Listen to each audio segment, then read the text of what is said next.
11th, 2022 Select Board meeting to order.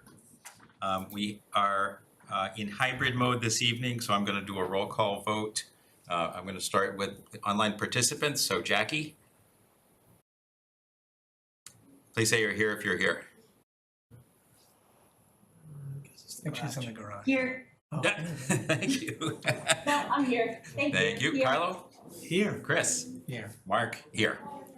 All right, we are in order right now. So tonight's meeting, we'll start out with public comment.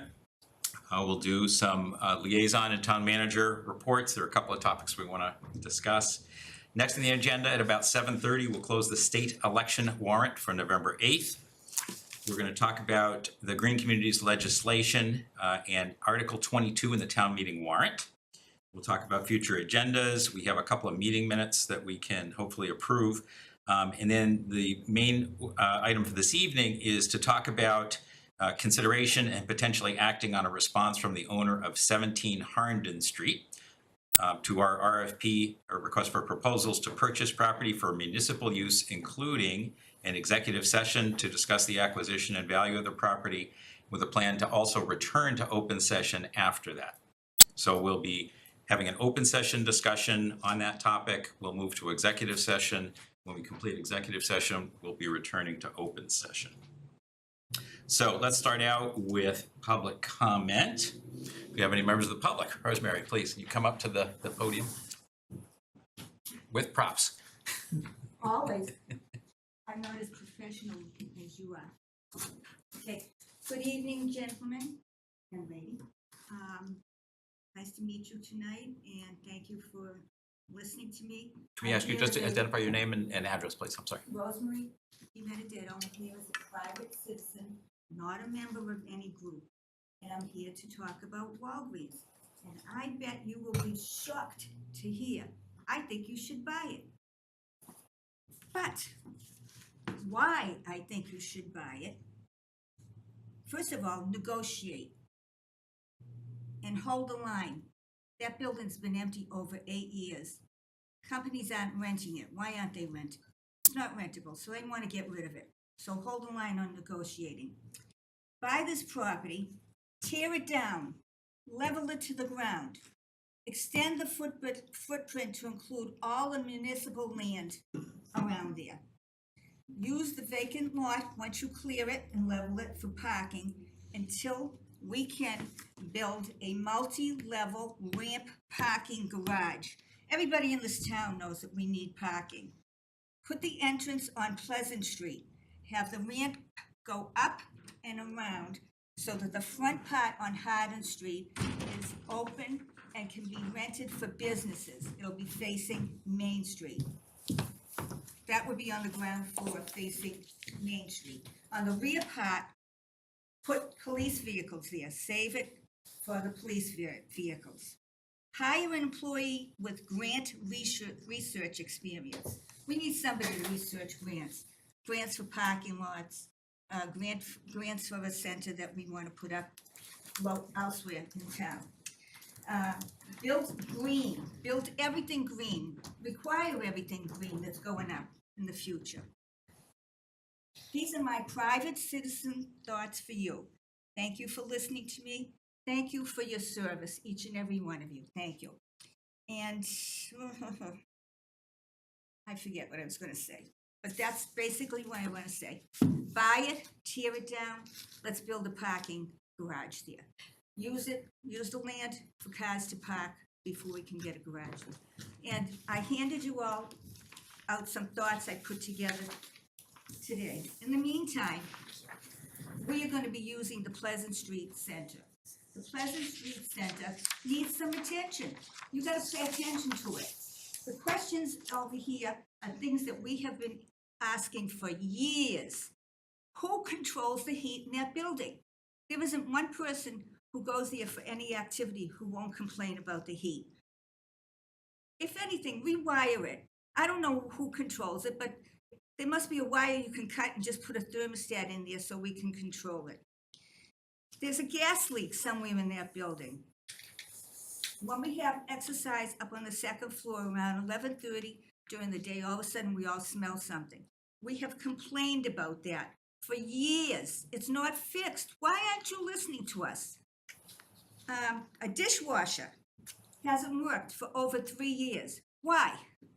I mean, we're on the bottom of the pile here. We want to be on the top. The seniors need transportation. You hear that at every meeting you go to. Pay attention to us. We're a third of the population. We vote. We voted you all in. We could vote you all out. So pay attention to us.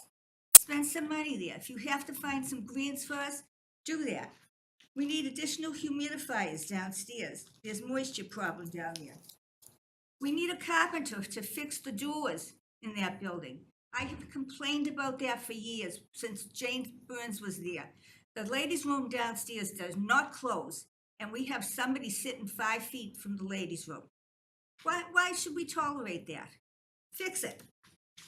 We talked about the heat control. The blinds. The blinds are actually falling off the windows. Replace them. On the second floor, when you lift it up, they all come crooked because the cords are broken. Downstairs, we need some repair on the blinds. The windows upstairs are decayed. We can hardly open them. The administrative desk that took over one of the small rooms upstairs that we use for activities, move that person to town hall. We need that room back. We had games going on in that room. The building needs to be cleaned more often inside and out. It's not clean. Elizabeth, can I ask you just to wrap up? We usually Sure. do a couple of minutes. Okay, the outside ground area, you need somebody to take care of it. We have ivy growing up the walls now. It's gonna look like a Disney horror movie building soon. You can read the rest of it, but please pay attention to it. We have instructors who are putting out their own money to buy weights and elastics and fans and repair a piano. Why should that be? People shouldn't have to come in and do that, the instructors. That should be our responsibility. So I'm asking you to seriously look at this and think about the transportation that seniors need. Thank you for your time. Thank you for your service. Thank you very much. Caitlin, anyone online that would like to speak?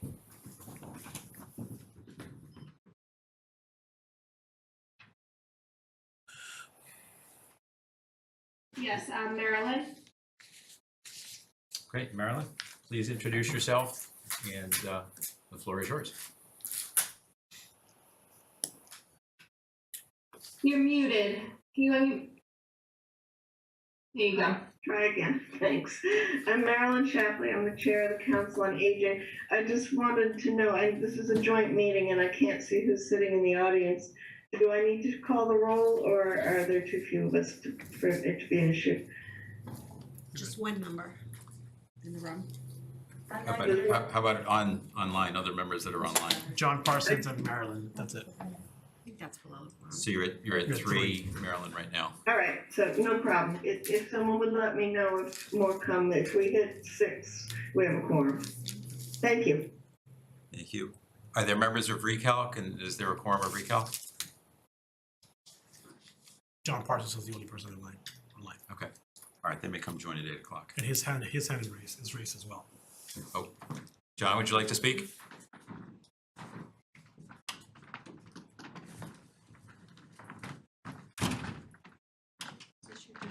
John? If you're trying to speak, you're muted. I guess if we're gonna talk about the senior center, the thing that really concerns me, and I think it's one of the biggest concerns right now, ever since Jane Burns left, there has been only a 2 or 3 week period where that place has been fully staffed. There's nobody in the director's chair, there's nobody in the receptionist chair. When Chris came on, Chris Kolowski, I'm not sure I'm pronouncing his name exactly, we had a stretch there for 3 weeks when the place was fully staffed. But then we lost the director, we lost the receptionist, so we had 3 people doing the work of 5. Throughout COVID, most of the time we had 3 or 4 people doing the work of 5. I don't know if these positions have been advertised, but I think the seniors really need to have a fully staffed Pleasant Street Center. That's my opinion. Thank you. Thanks, John. Caitlin, any other members of the public that would like to speak?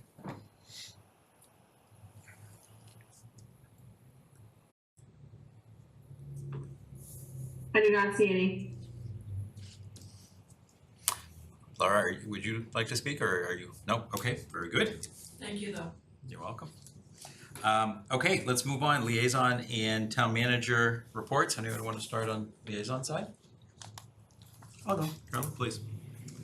I attended the Board of Health last week, and it was a good meeting. They are issuing an RFP for a community needs assessment survey, which will entail helping them with COVID and strategies to deal with COVID.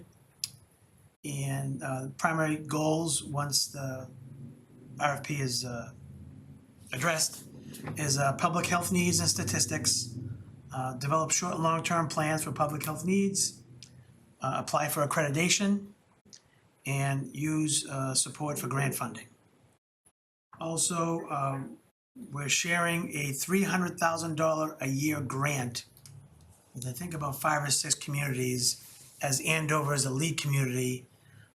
So 300 grand, 300,000 for 3 years, 900,000, and they'll hire at least one person, which will be out of Andover. They're the lead community, and the grant will just for public health needs and shared services with I think about 6 communities. It was Andover, I think North Reading, Lawrence, and I'm probably missing a few, and us. And they also noted that the MWRA wastewater numbers are up for COVID. That was as of last week. And they also discussed the rodent issue up by the water tower that's been going on. And they discuss a few methods of how to address it. And I think a day is going to be the lead on that. And that's about it. Our COVID cases were very low as of last week, extremely low at the time. Reported cases, but again, not everyone reports, but they're on top of it, and they're gonna keep an eye on things as we approach the colder months to determine whether to do an advisory for a mask or require a mask, but they talked about that and difference of opinions, but they're just gonna keep an eye on the numbers and address it as needed, have a special meeting if needed.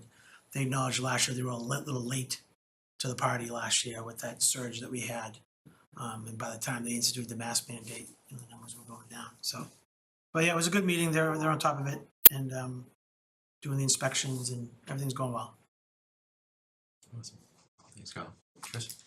Thanks, Mark. So I attended the Economic Development Summit last week. It was a well-attended event by, I would say, a majority of the residents in that area were over there.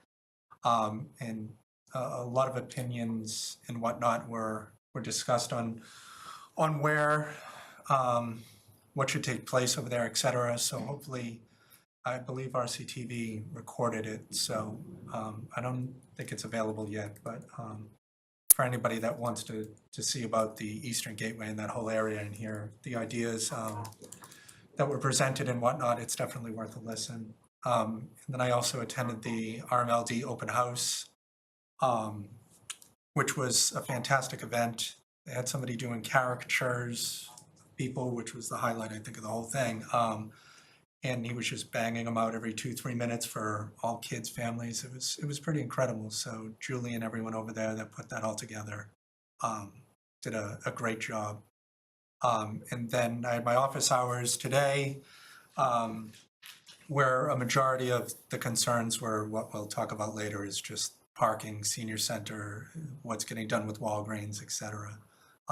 So that's still the major concern for the residents over there. So that's what I got.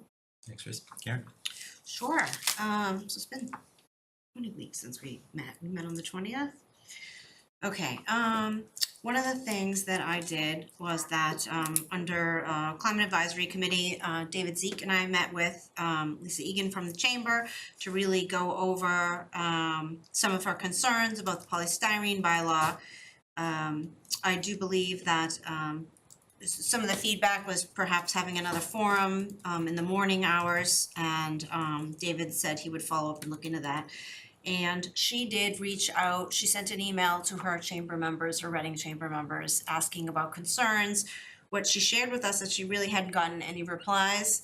You know, that could be because it would take effect, you know, almost 9 months to a year from now if town meeting approves it. She did share that she spoke directly with the owner of Venetian Moon, and they have already switched from polystyrene, so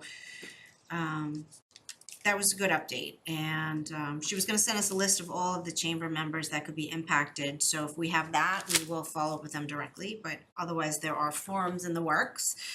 Let's see, okay, we had that great opportunity to attend the Remembrance and Recovery event, and Senator Lewis attended and spoke as well. Council of Aging had a meeting, Senior Center was the top of everyone's mind and the bulk of the discussion, and we had a great discussion about what ADA compliant means versus what is inclusive design. And so that was great feedback from members of the coalition, and shared those with the town manager, and that could potentially be addressed early in the project as well as, you know, after if town meeting approves and the voters approve.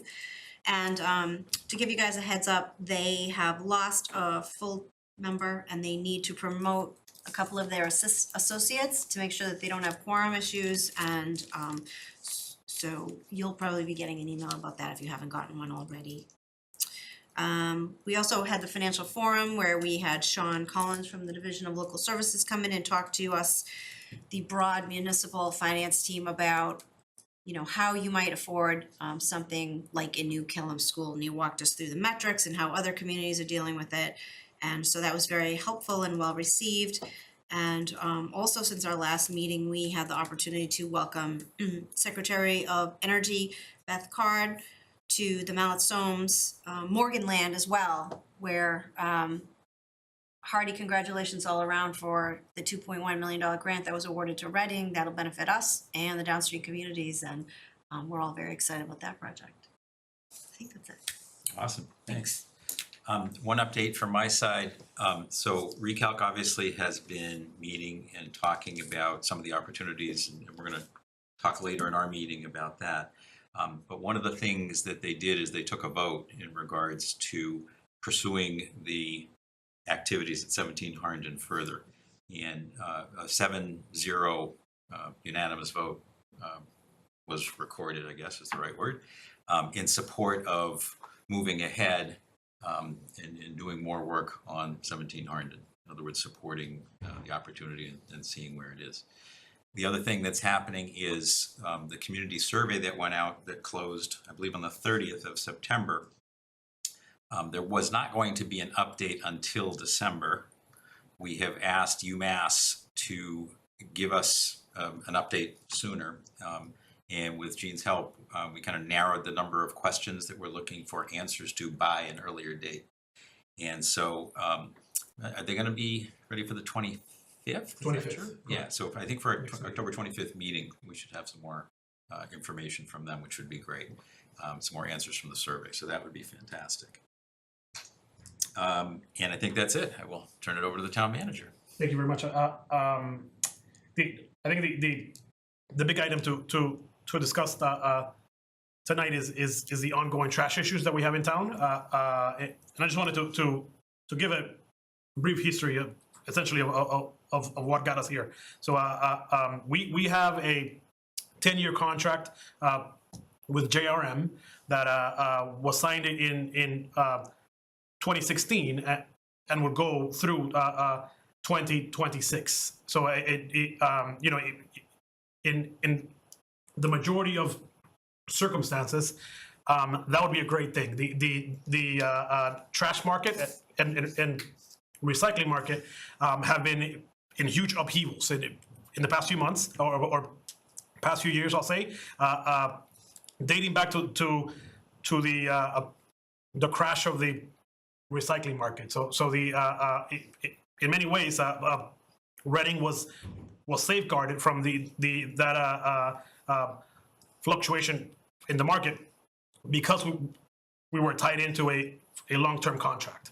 That contract was approved by town meeting, and up to maybe a few weeks ago,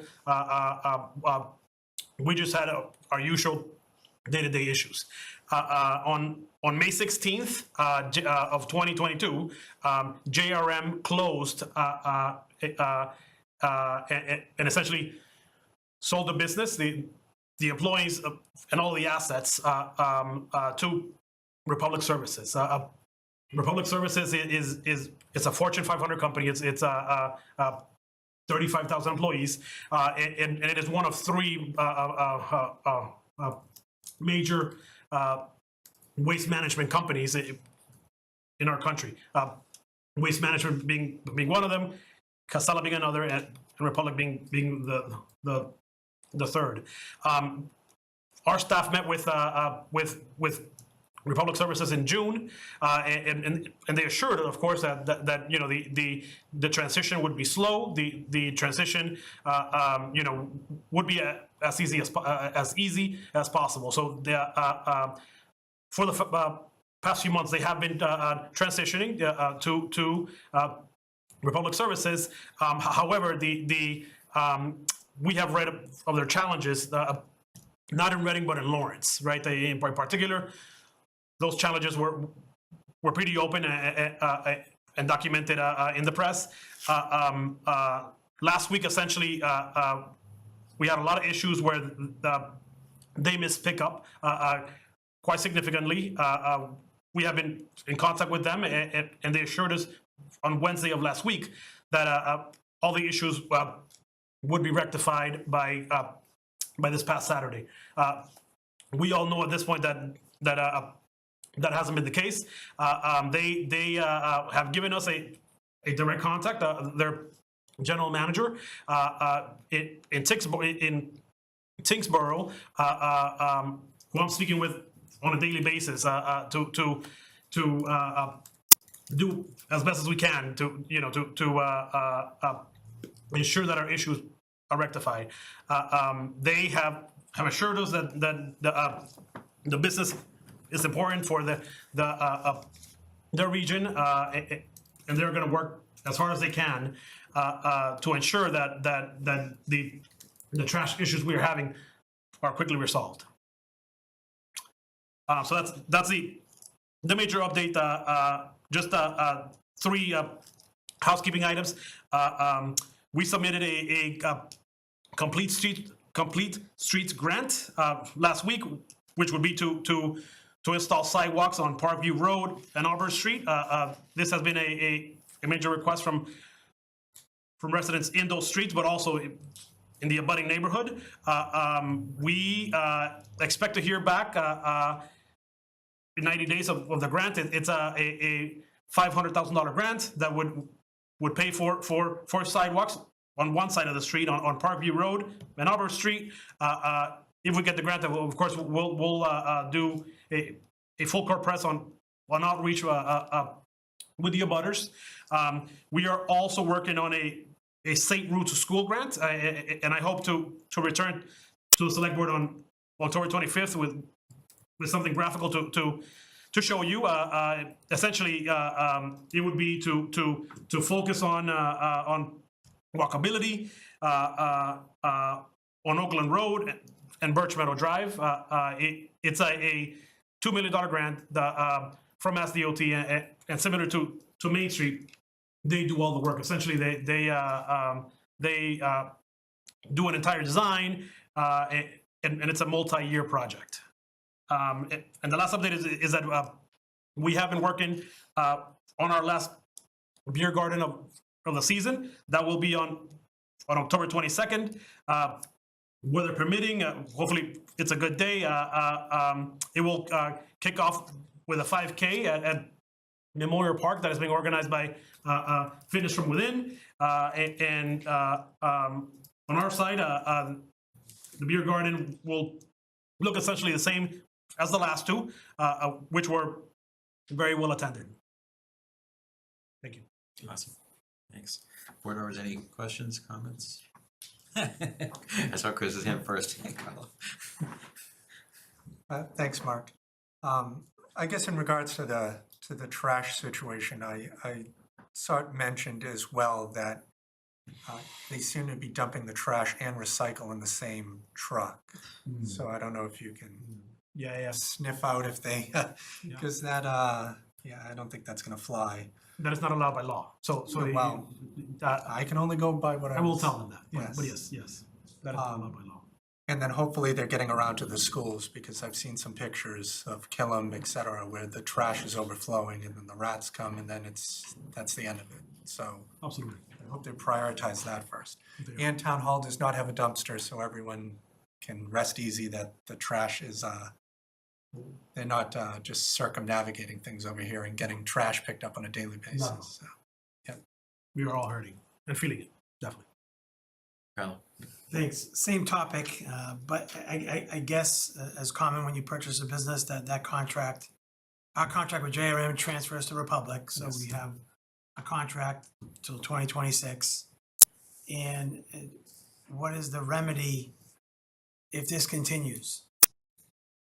Yeah, so the contract, we have to give notice, essentially, so written notice that they're not complying with the terms of the contract, and they have a set period of time to rectify those issues. Should they not rectify those issues, then we can proceed to give them notice to cancel the contract. All right, and as far as this past week goes, is even if we gave notice tomorrow, let's say, and it was, they did 50% over the next month, do we withhold that amount of payment as well, or as long as they're making an effort to pick it up, we have to pay them? I'm just wondering, you know, now we're on week 2, and they should have been out this past Saturday, but they, you know, maybe if they're having truck issues, COVID issues, we don't know. Things happen, but this transition happened months ago, so something's going on that they're not telling us, in my opinion. But in my neighborhood didn't get picked up today, as many neighborhoods didn't get picked up today. So I guess from a town side, are we paying them, So with not servicing the town? Sure. So with the transition, actually, one of the hardest things, or one of those transitions, as you can imagine, is accounts payable. So they're backed up just regardless, right? On accounts payable. I think my fear, of course, is that you know, the other option is not very bright either. We read and hear of communities that are going out to bid, right? And the alternatives out there could come in, you know, in some lead time. We can't call a trash company, you know, and have them here tomorrow. Right. And we would expect that the cost would be significant. Right. Increased cost would be significant. Oh, yeah, and either now or in 4 years, no matter what, we're gonna pay more. That's beside the point, but I just, hopefully we'll see what happens this week. I'm just trying to, We can try. transitions are hard, but this is getting a little ridiculous. Just to follow up on Carlos' point, are there any penalty clauses that are in the contract, or is it only termination? I will have to, I'll look into that. Penalty clauses.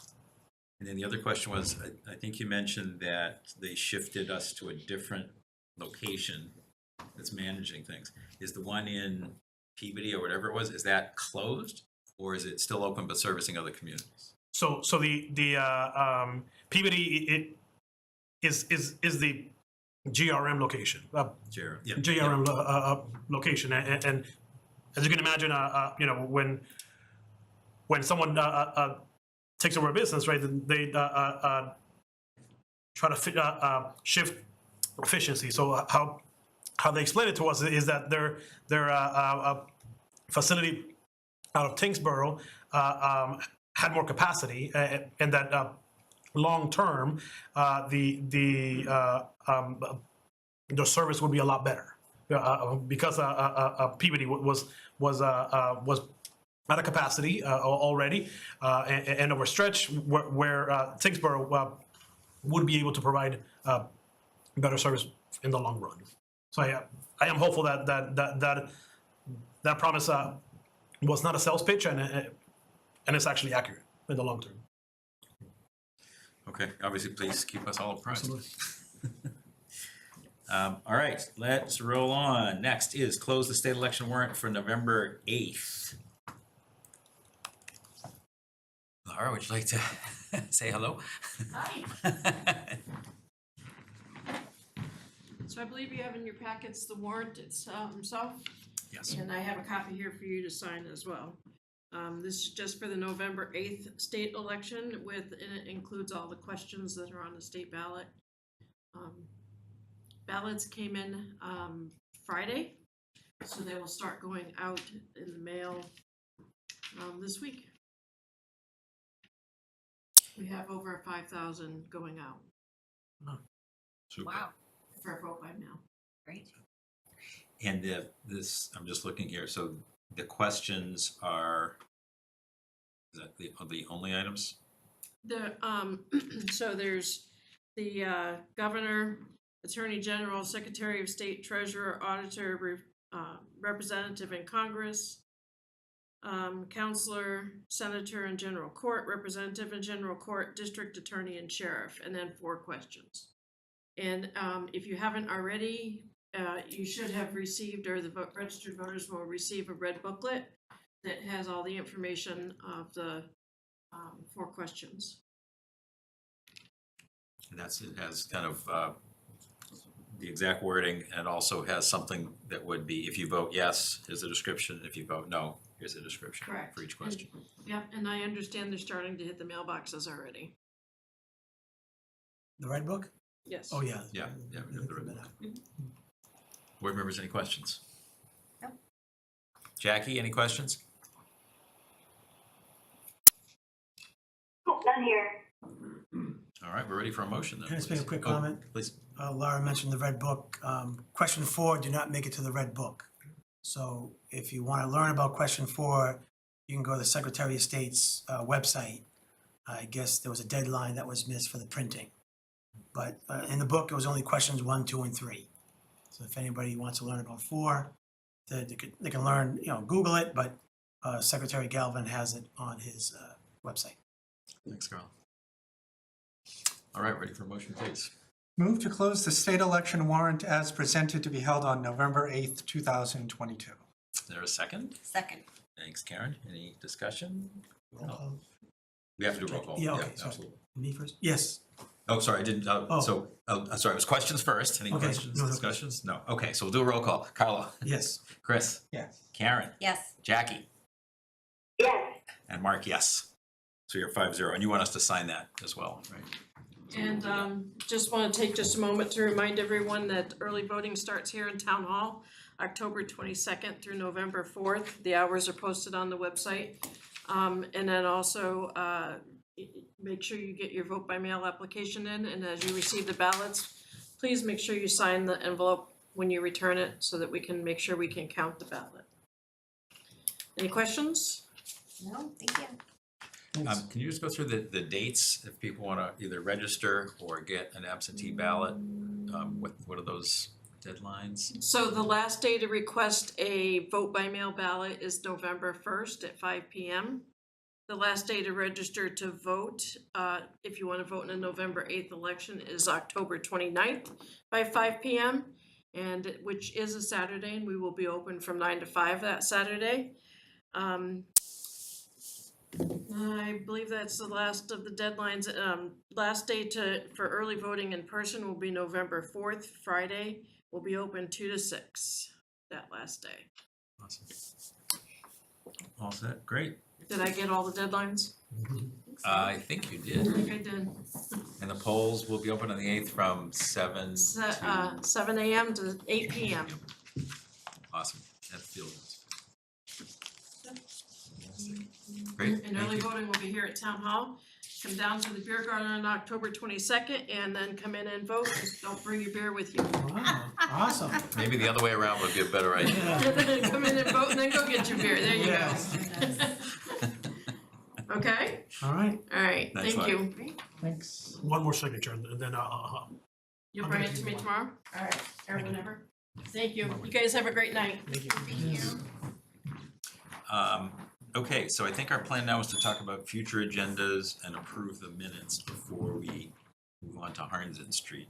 So. No, you got community guard, green communities. Oh, I'm sorry, I went right by it. Missed the page, thank you. 7:40, discussion on green communities legislation and town meeting warrant article 22. Thank you, Carl. So I'll go, yeah, the, town council, and I, suggested added this item, so as you might have heard, the governor signed last week, the legislation, allowing Reading, to implement, a new surcharge, for the renewable energy fund. And I shared this at the last meeting, the impact would be, roughly $4 for the average ratepayer in Reading, so per year. So you know, it's not a huge impact. So the governor signed the legislation, but it takes 90 days for the legislation to take effect.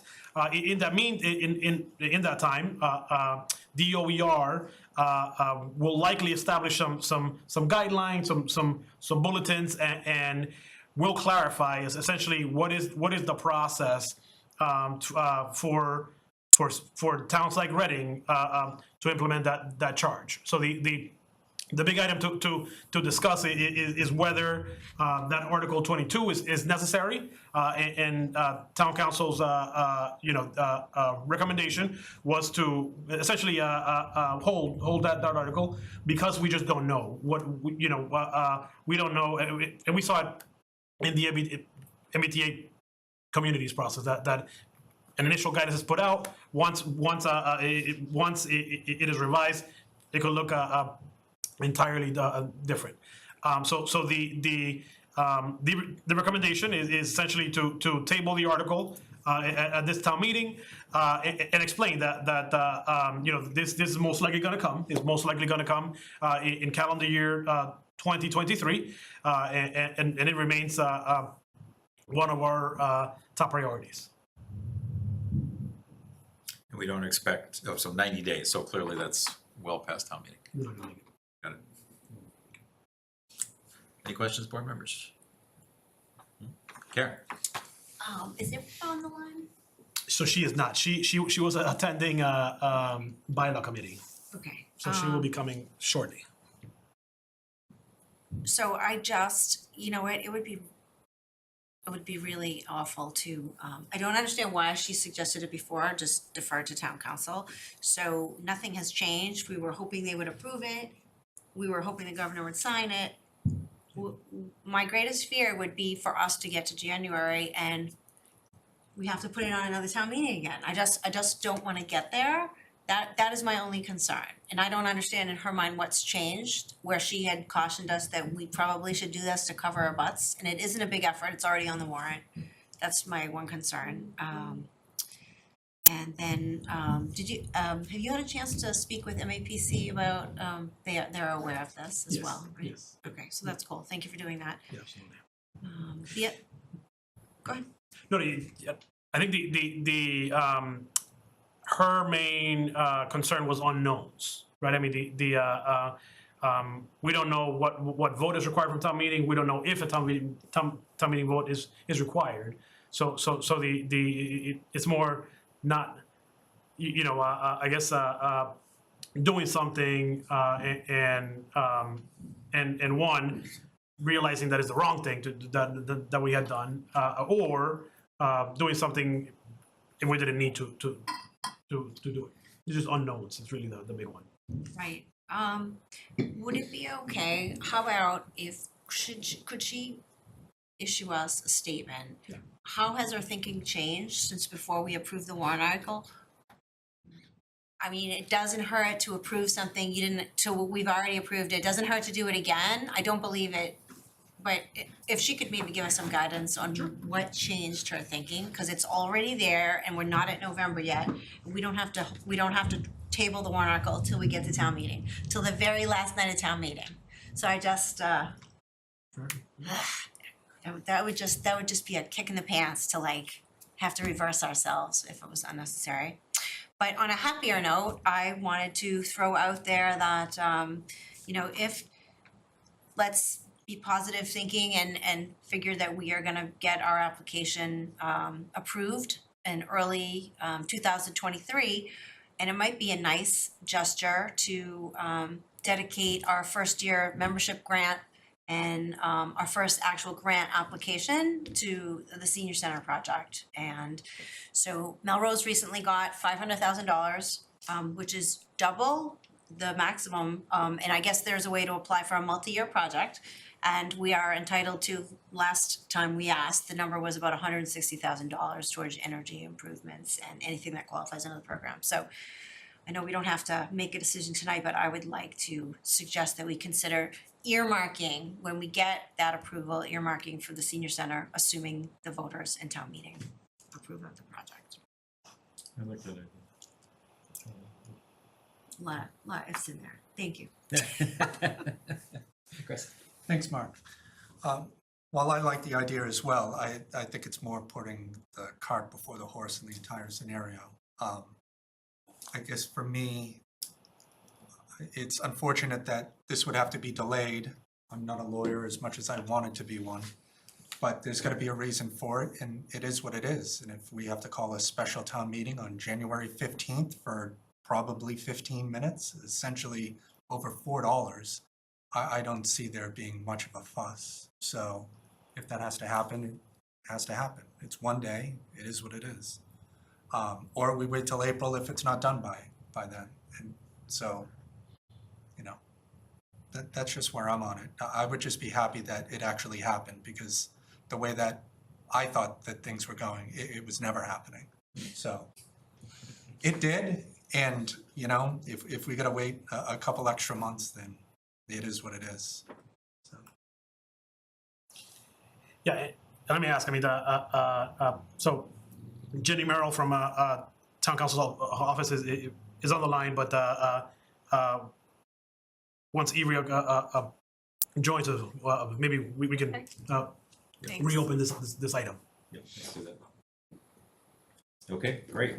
All right, let's roll to future agenda items. So we added the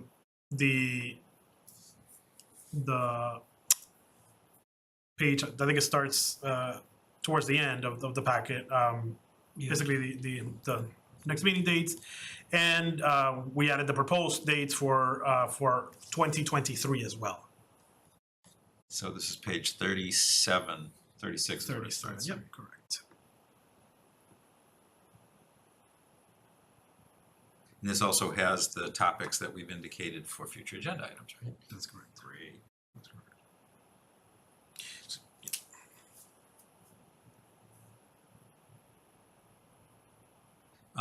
And just a question, Sadeshna, Director of Equity and Social Justice, did we have a date set for that? So, yeah, we're targeting the December 6th meeting. She, and it's on page 36. We're targeting the December 6th meeting. Okay. I thought we had talked about earlier. We did. She requested this date because she wanted to present to the Board of Trustees first, and then come to the Select Board next. Got it. See the update on 186 Summer Ave. Did we get, looks like we don't have a date to talk to Burbank Arena, those folks yet. We do. We do. Is it in there? Did I Right, miss it? it is not in there. They are coming on the December 6th meeting as well. Okay, great, thank you. Sorry. No. Sorry. The items that, Kyle? Not a agenda item, but an update, I guess, for maybe before next meeting on Common District Meeting House and what the heck is going on over there. Sure. I have no idea. Yeah, it's a shame. I don't know what's going on. So just to follow on that too, we're getting around to liquor license renewals again. And this would be round 3 for it not happening. So maybe we can ask their attorney to share an update with us in terms of what's going on, if it's going on. That would be helpful. Maybe reach out to the landlord as well, because I can't see them paying rent this whole time. I mean, usually when you do a build out, you get some build out money, you get some build out rent, built into it, 6 months free rent or whatever.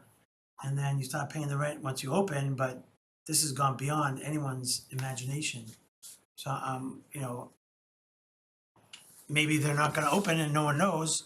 The landlord would know, but, because there's gotta be some kind of, they sign a 5-year lease or a 5-year option or 3 threes or whatever they did, and okay, the rent starts, April 1st, you get 6 months free rent, whether you open or not. And then you open or not, and the rent starts, and then 6 months goes by, and they're obligated to pay the rent for the lease. And then, I don't, there's no income. I mean, how long can No, you? it doesn't seem to make sense. How long can you ride that out? Yeah, I think from our side, it's more an issue of having kind of extended a liquor Yeah. license with nothing happening. Right. It's not that we're out of licenses per se, but I don't know that we would know who's really involved at this point. I know that the group spoke to us a year ago, roughly. It'd be nice to know if that is the group and what their plans are before we think about renewals.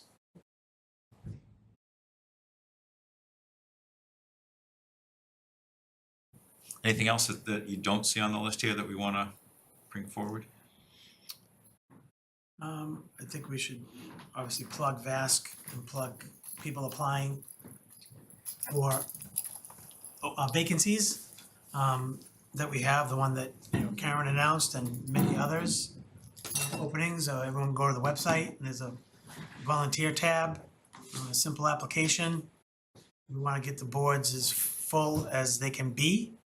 There's a lot of great opportunities out there to volunteer. So hopefully people are listening, or they know someone who's interested in something. Some people wait for, the kids are out of school or they retire, but there's plenty of opportunities out there for anybody for volunteering in town. Thank you. Any other items? For the Simon's Way Exploratory Committee, we said that we would start meeting in December, and obviously November is coming up quick. Most committees that were part of the process have actually already voted someone. For example, Conservation voted someone, Recreation voted someone. I believe the Council on Aging voted someone already. So just maybe putting them on the agenda for the select board would be a good idea. Sounds good. Do we have an update on the kiosks scheduled in the next few months? Is that something we might want to? Sure. Add? Maybe figure out what the right timing would be. Sure. At least get an update as to what's the plan and the timing. Anything else? Chris? Thanks, Mark. And to piggyback off your kiosk thing, to get an update from RMLD on the electric charger situation and see if the usage has gone down or if people are still spending 8 hours in parking spots. And maybe the police as well, how many tickets they've issued to people. I know there's at least one. It's not me, so. The flip side of that is maybe the Chamber of Commerce, Rotary, and others could talk more about how Reading has electric vehicle parking spots downtown as an opportunity to bring some more folks in, kind of share that information more broadly. Don't bother going all the way down to Market Street when you can just do it right here. That's great. Or New Hampshire, or Hampton Beach. We're here and we're ready. All right, anything else? All right, let's roll on. We have 2 sets of meeting minutes in the packet. I did not have any changes except Bob from Cultural, is his last name Kammerer? Kammerer? It's Brian Kimmerer. Brian Kammerer, Yes. so I got half Yeah. of it right, yeah. Brian Kammerer. Yes. I think you had, Caitlin, you had a gap for the last name. That was my only suggested change. Okay. Which set of minutes is that? I'm sorry. I think that was the second. Okay. Let's just check. 13th or the 20th. I'm thinking the 20th. Okay. Yep, 20th, yep. Yep, and it says Brian blank. Kammerer, C. Kimerer. Ew, It's a tough. exactly. Yeah.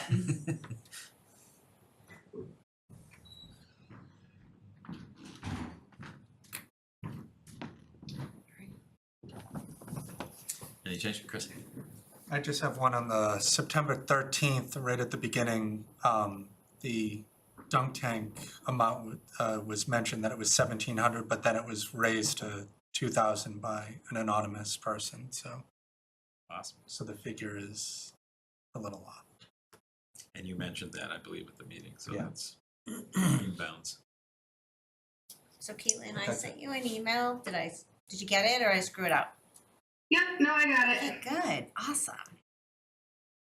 I sent her a Mac document, she can't open it. I have to convert it to Word or PDF. So I'll share those now. These are for the 20th. Okay, yeah, because the 13th looks good to me, I totally missed that in the packet, looks good though. Can you see my screen? Yep, Right, Yeah. clear, yeah. So her changes are in orange. it's tough, easy to show off.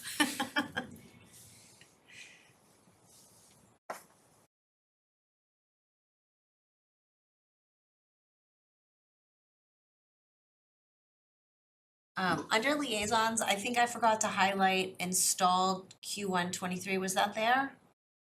Or did I put that, I think I added that and I should have made that red too, or orange or whatever color it was.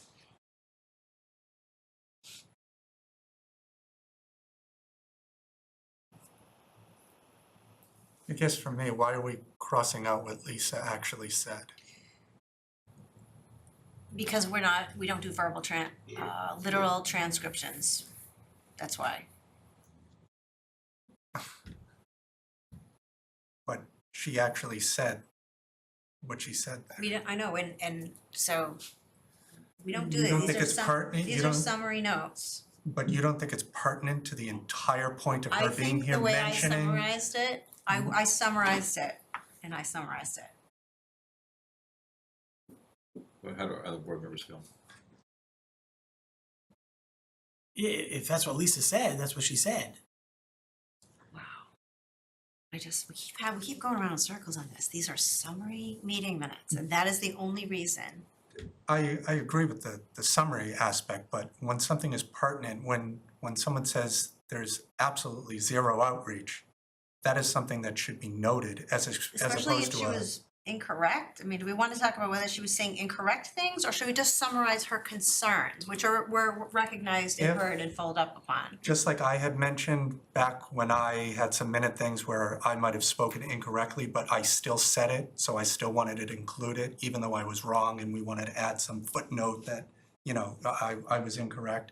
It still should be in there, that's So what you every said. situation is different, and I don't remember which one that was, and if it's a dissenting vote in a minority, and then you need a little extra detail perhaps, and I think there's one in one of these sets of minutes, but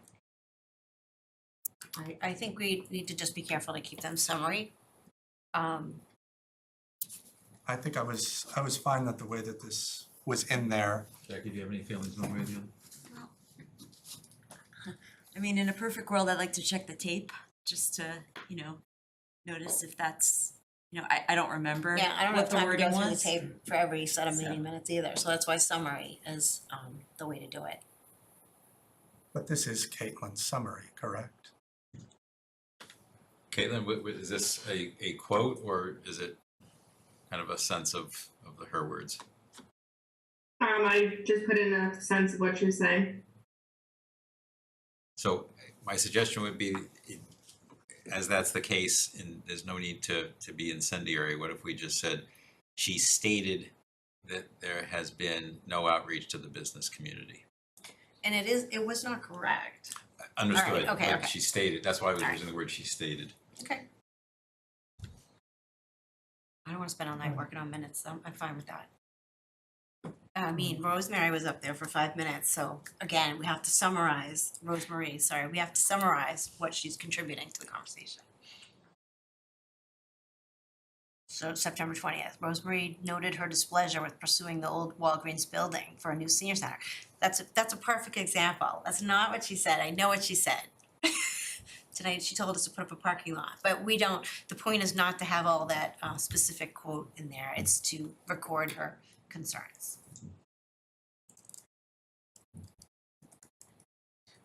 I'm in agreement, we don't wanna sometimes put it in and sometimes not, we should stay consistent with what we do. And we can't get to the point of doing direct quotes, because then this is gonna be, Right. we're back to Oh, no. transcripts, where we don't wanna go. I agree with you, Mark, but that is what she was saying, though. Even Caitlin just said it's not a direct quote. It was just surmised with what she said. And, whether or not it was true and whatnot is a different story. Right. I know personally, I reached out to Lisa as well because I was included on the email list of business owners and whatnot. So when Karen mentioned that, that nobody got back to Lisa earlier today, I got back to her. So, I mean, words matter. So even though Does Karen might matter. have You're said, not- it's the same thing here. So let's do this, let's say she stated, and then that takes care of the issue of, it may not be 100% accurate, but that is what she stated. I would suggest that the word be no, rather than absolutely zero. I think that, I agree with that, yes. and then let's move on. This is a small enough issue, I think we should get past it. Are folks okay with that? Yes. Let's do it. So instead of absolutely zero outreach, we just say there has been no outreach to the business community. Got it. All right. Thank you. Anything else in here? FF Financial Forum.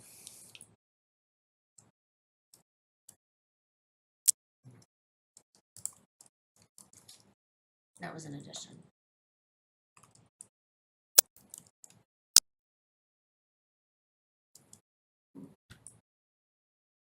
I'm okay with that. And can you scroll down, please, Caitlin, to the lot 5?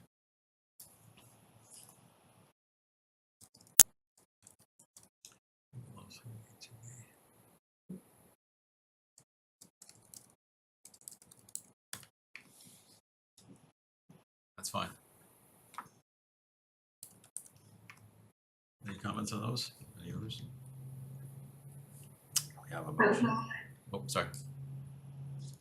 I was just saying that was all I've received. Awesome.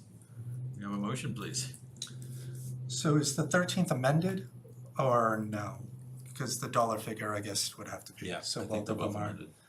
All right, so move to approve the meeting minutes from September 13th, 2022 as amended. Is there a second? Second. Thanks, Jackie. Any discussion? Not appearing. We are all in person at this point, so I think we can just do a hand count. All those in favor, please raise your hand. Opposed, we are 5-0. Next one, please. Move to approve the meeting minutes from September 20th, 2022 as amended. Is there a second? Second. Thanks, Karen. Any discussion? Not appearing. All those in favor, raise your hand. Opposed, we are 5-0. All right. Let's move on to consider potentially act on response from owner of 17 Harnden Street. What I thought I might do is kind of lay a little groundwork for how I think we should discuss this tonight. I think what we want to do is have a discussion in open session on kind of the core topic, excluding things like specifics of negotiation, price, terms, anything like that. Those we would save for executive session, and we'll move to executive session after we finish the open session. Once we've done that, once we've discussed in executive session that side of things, we should come back to open session because we may want to be taking a vote on proceeding, not proceeding, according to this on the RFP. And so having the executive session allows us to talk about things we may want to negotiate before we would make the final determination here. So I think that would be a good way to approach it. Does that work for all? Mhm. Yeah, okay. So let me just drop one more little bit of background then too. Right now, we have an article in the town meeting warrant for November that refers to this property. And it's pretty open in terms of what we might do in terms of the property and renovations, whatever, but somehow dealing with it. If we continue along that path, after town meeting closes, if it was approved by town meeting, there likely would be a need to go for an override to the town, which means taking it to the voters. If we did something in November, we could conceivably do that as early as January. The other piece of that would be that we already have an election scheduled for April.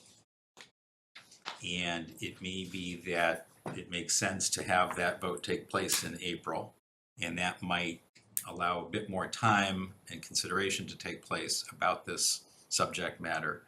And conceivably, we could have a special town meeting. Maybe there'd even be a couple of reasons to have a special town meeting in January that I believe would still allow us enough time to hit that April timeframe.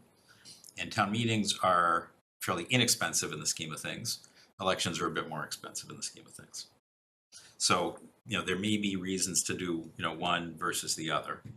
And I think in our executive session, there may be things that people want to talk about related to that, but I just thought it'd be worth kind of thinking about kind of timing and scope and things like that. But even if we stay with our plan right now with the warrant article in November, that probably means a January election for an override. So with that as backdrop, what comments, questions do folks have or would like to talk about here? Chris? Thanks, Mark. I guess with that, I think January would be too tight of a deadline for that right after November, especially considering the way that the last override-ish went twice around kind of thing. So I don't think that would be, I would hold off until April if that ends up being the case. That's just my opinion though on that. I don't think there would be enough time for outreach and all of that that would be a month, right? It's November, December, it's the holidays, that doesn't really go over well. And then the same thing, people can have signs up, et cetera, for, throughout the, after the fact and whatnot, so however they feel about it. But I just think it's way too close. I have thoughts on the entire thing as well, but just in terms of that, that's my feeling on it. I don't think it changes either way. We got to find out what happens in November and then go on from there. So, and there are some potentially options for November that, and we haven't had any negotiations with the property owner. And again, those will be more subject for executive session kinds of things. But that's helpful in terms of thinking. Other members have thoughts, Carl? I guess, I don't know if we should do it now, but I think we should discuss the pros and cons of tabling the article for a specific special town meeting and let everybody know. Because it's already October 11th, and I'm worried that if we have good movement in the next month or so, then it's November 11th-ish, that if we want this to go well at town meeting for XYZ purpose, right? I think we maybe we're rushing it. I don't know I'm not saying I would like to hear from other board members, I guess, that thought process, because I don't know how many shots we're gonna get at this building, you know, and I think all of us are being approached in discussions about this property, out in the street and meeting people. You know, I talked to non-town meeting members, several that, you know, they know who I am, and they bring it up, and not in a negative or positive way, but just say, hey, you know, what's going on? And so I think that's kind of where I'm at. I think maybe we rushed it a little bit to put it on the warrant, but again, I think it's good that we did, but I think if we put people on notice, we're gonna have a special town meeting for this. That way, we'll have a few more months. That's just my thought. I don't know if anyone else agrees or disagrees or other aspects of that. Okay. Sure, I was wondering if we feel like we haven't gotten enough information for town meeting, that they're still asking questions that we can't answer by the time we get there. I did wanna have a fallback plan, and maybe that is, you know, great, we've had the discussion so far, we withdraw the discussion, table it until a special town meeting. Seems like, an election in January seems too soon, but, no, keep an open mind. Jackie? I mean, I think on the substance of the question of is Walgreens the right spot for the senior center, I think is open to a lot of opportunity, but also a lot of issues, and I think it'll be difficult to address those to the satisfaction of you know, the decision makers, whether that's at town meeting or voters, by January. I think it's even a challenge to do it by April, but you know, I know Fidel's going to walk through this presentation, but I mean, I still have questions about kind of some of the other options and how they compare from a dollars and cents perspective, for example. So I think one of the things we need to think about is that we had a plan, and the plan involved doing a feasibility study and taking more time to organize that. And you know, we all had that clear intention. Walgreens is a wild card that is an opportunity that's in front of us. We don't know how long the opportunity will be there. There are terms related to the RFP. There may be potentially things we can talk about in the executive session. And it may be that, I think as it's set up right now, we probably have to make a decision, yes or no, on that building before we could look at every other thing fully. Can we get a feel for these other things? I think so. I think that Fidel's already got a pretty good start on that, and that's worth sharing and talking through. Mm-hmm. But I don't think that we could kind of just say, well, let's put everything on hold and we'll come back around, you know, April, June, whatever, unless the town was willing to take the risk. So, you know, that's I think that's kind of where that is. When Recalc met, I think the group felt that the building is interesting, but needs more kind of thought process, more input, kind of figuring out what's going on. And I think that's why they voted kind of 7-0 to say, you know, it's interesting, let's continue the discussion. It is October the 11th, and things are getting tight. I don't know that we have to make a final decision on, you know, kind of yay or nay at town meeting. But I think, Chris, your points are kind of spot on here too. It would be great to have a clearer picture, to be able to share it, and then let people kind of advocate more in terms of what's going on. But again, we don't have to kind of finalize that one quite yet. Other thoughts, Chris?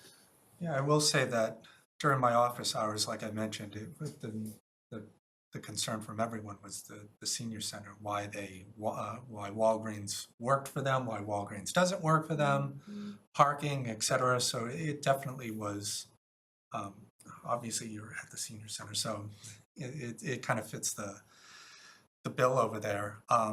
The other concerns that were also brought up is that it seems to be skipping the line from Killam School, essentially, and kind of going at odds with a new school and a new senior center both at the same time.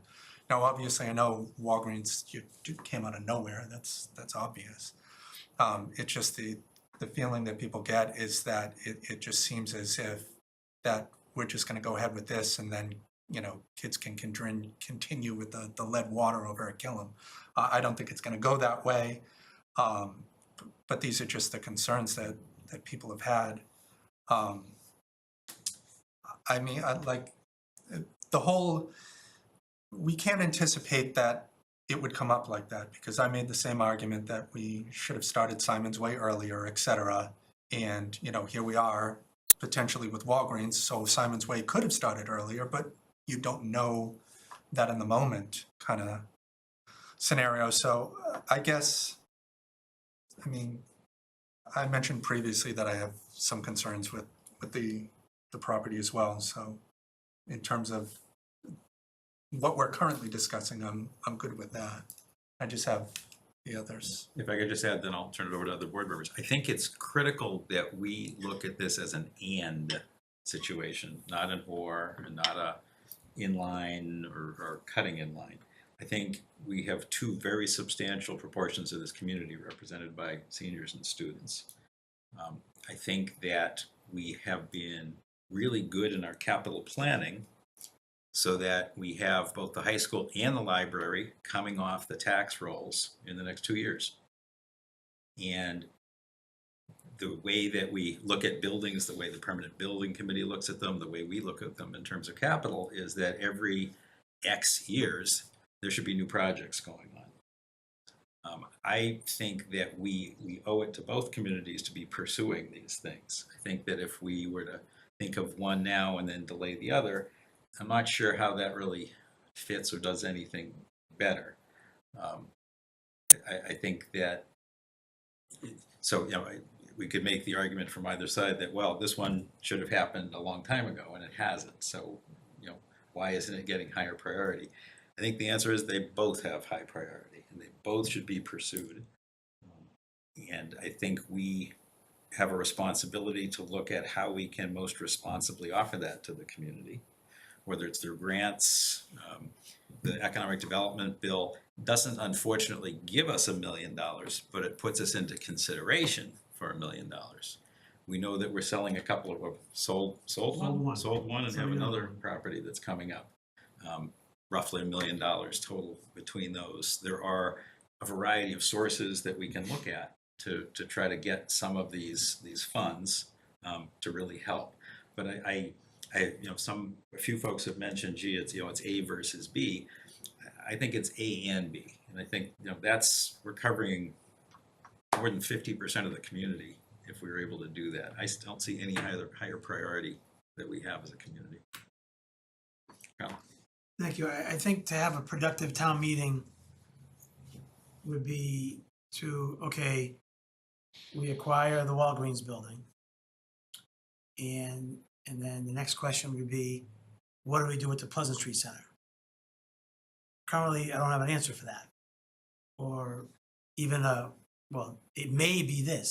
So I think that would behoove us and to say, okay, we do this, we spent XYZ in renovations, not the number that I'm seeing, but spend some money, and then we have another asset, and how are we gonna generate income from that?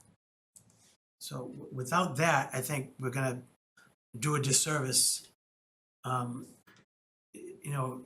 my opinion, because that's another piece of the puzzle, and it's, a nice piece of property that has parking, it's a historic building, and, the main question since I started this journey in 2019 is, the Walgreens building. Everyone thinks it's just, sitting empty and they can't rent it or they can't sell it. Well, the general public doesn't know that they have a commercial lease and that Walgreens is paying the landlord the rent. And is obligated to pay the rent or they'll be taken to court. And so that's been that issue that is the general public might not know. It's just sitting empty. Yes, it's been sitting empty. It's been sad to see it sit empty, but it's a private property. And now we have an opportunity to acquire it for XYZ use, potentially a senior community center.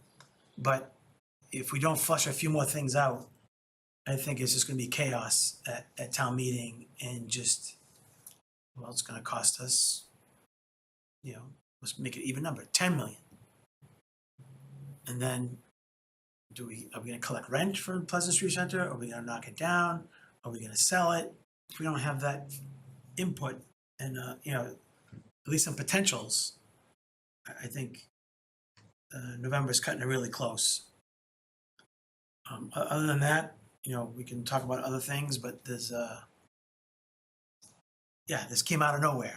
And I think it's a positive more than a negative, but it does affect the taxpayers. I understand your point, but we don't know the price tag of Killam yet. We have a, you know, guesstimate, but I think a lot of people say, well, we don't know what that's gonna cost. We kind of know what this is gonna cost, and, you know, can we do both? So that's not for me to decide. That's for town meeting and potentially the voters, but I hate to go through all this work for us and all the committees and everything else, and we all want the same outcome, let's say, and it doesn't get accomplished. So I think we need to prepare a little bit more, and I don't know what the town side can do, and throw some what ifs out there, or for Pleasant Street, you know, I personally, I wouldn't want us to sell it, personally. I'd like to keep that building and potentially lease it out as a source of revenue, so, because we know our trash costs are gonna be going up. Thank you, Karen. You guys want to chime in? Yeah, I just want to echo, and I want to be really clear for the folks watching at home. This is, to Mark's comment, this is not an either or, this is an and. I believe we owe it to the community to solve both of these problems. And we are very fortunate that there was a longer runway for figuring out our Killam solution and nailing that down.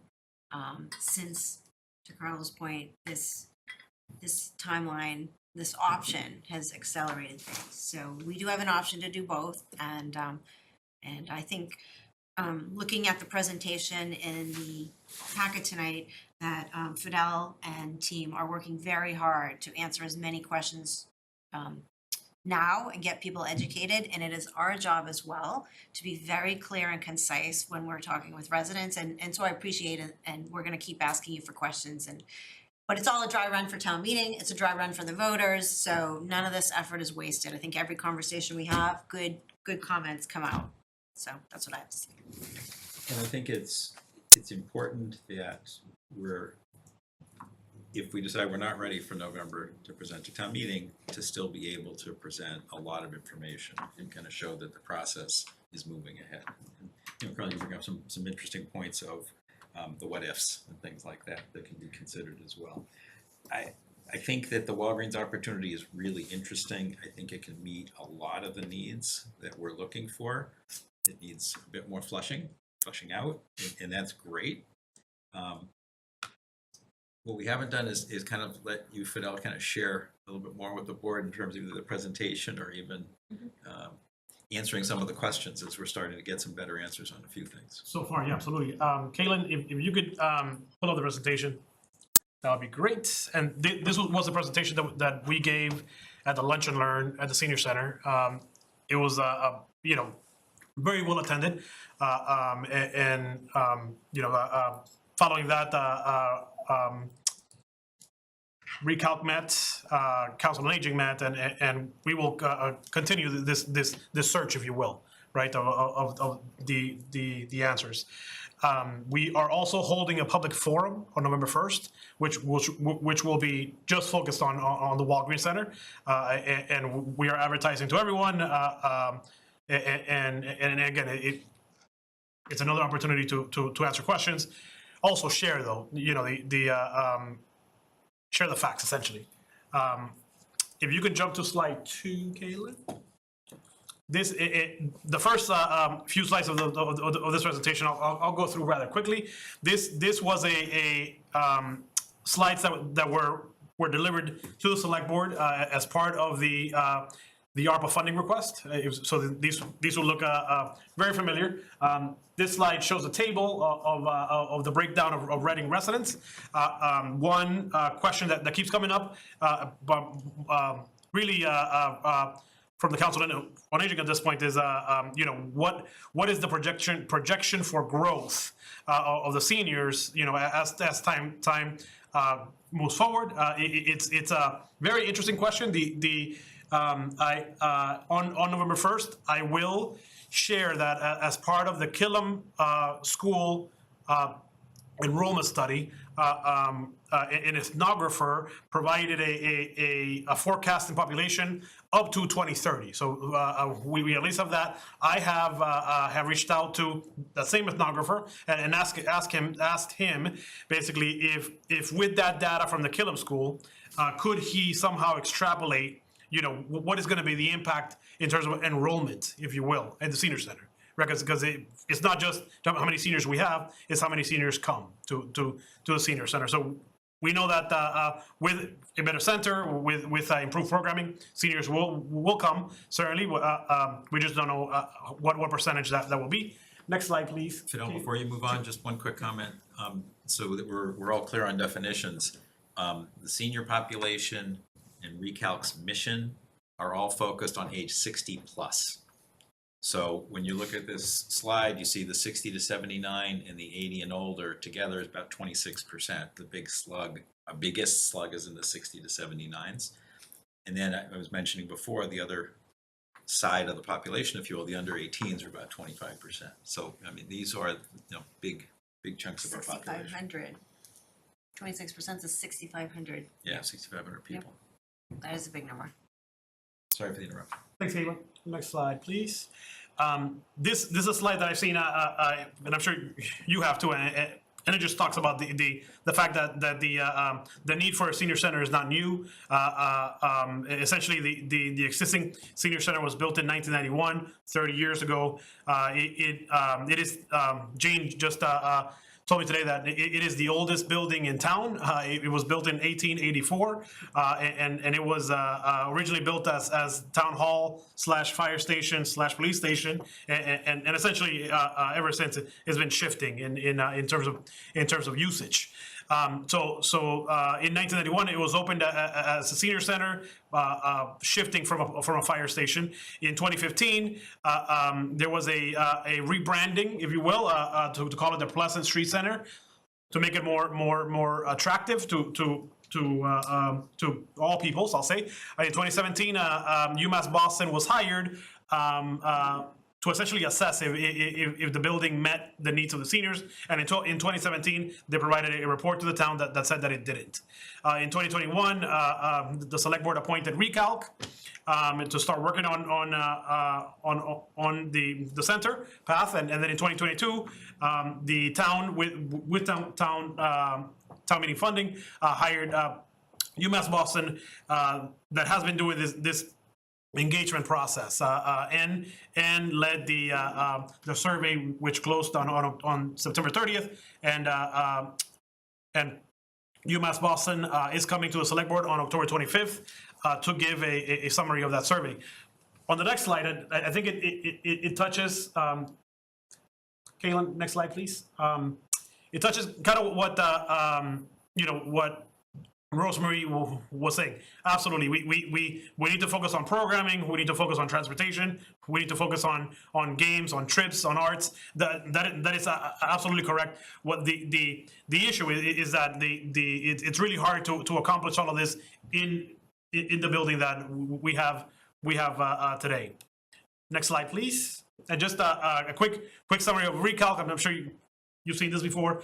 Recalc is due to sunset on November 30th, but the goal of Recalc was essentially to explore the current and future needs of our community and initiate planning for a potential new senior / community center in town that will focus on residents age plus and possibly other members. Next slide, please, Caleb. So on this, I mean, essentially, the focus is what is missing. So we heard from Rosemary today, certainly a list of concerns, but from what I've seen, it's multi-purpose space. It's bathrooms on the first floor, and it is appropriate restrooms, private meeting spaces, private offices for employees, game room, just an anecdote, the pool table is in the basement, in a very small area, where visitors can't really play a game. And of course, we keep hearing about adequate staffing levels, right? So we do need a building, but we also need to assess staffing levels and of course, parking. Next slide, please. So I think in summary, I see our options for a new senior center basically broken up into 3 options. The first is one that we are exploring and have been exploring now for a few months, which is basically to purchase an existing building and renovate it to be a senior center. I have also heard that another option would be to expand our current building, have an addition with parking at the bottom, and on a later slide, I'll show that we asked our architect to basically put a hypothetical together. On number 3, we've heard before, which is to build a new facility on town-owned land. In particular, in this PowerPoint, I will focus on Simon's Way, but we are having the architect draw another option on Oakland Road as a very high level to answer Jackie's comment on what are the options and what are the costs. And of course, number 4, I did hear that some folks feel that there's other options out there. One in particular that I heard recently was